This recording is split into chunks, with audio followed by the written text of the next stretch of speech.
mind, this morning seems like you spent a lot of time with your national security team at the White House. Are there any updates on Ukraine, Mr. President? No updates, except that there's been no change in the posture of the Russian forces. And now they're, as you know, they're along the entire Belarus border.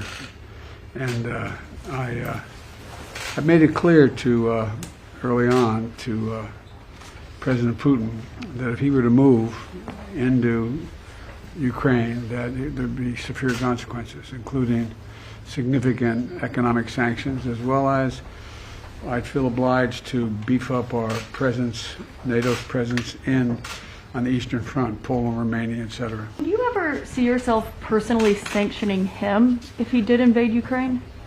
Yes. You would? I would see that. What would it take to trigger the deployment of the 8,500 troops that you've put on high alert? And what's your message to those forces that are on high alert? Those forces on high alert they're part of a NATO operation, not a sole U.S. operation, and I've made it clear to President Putin that we have a sacred obligation, Article 5 obligation to our NATO allies, and that if in fact he continued to build up and/or was to move, we would be reinforcing those troops.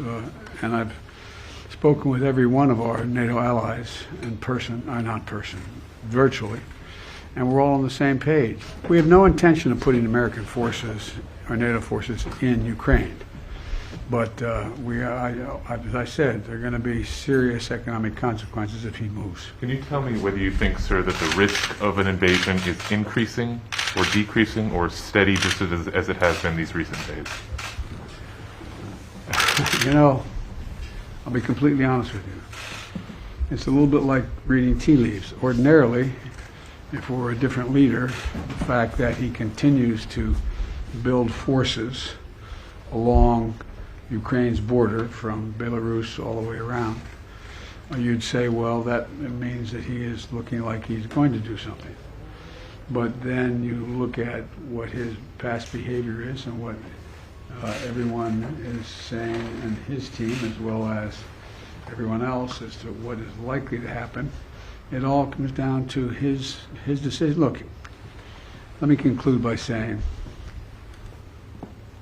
there will be enormous consequences if he were to go in and invade, as he could, the entire country, or a lot less than that as well, for Russia, not only in terms of economic consequences and political consequences, but it will be enormous consequences worldwide.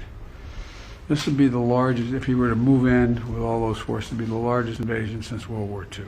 It would change the world. Thank you, guys. Thanks, guys. Let's go. Thank you, guys. Let's go.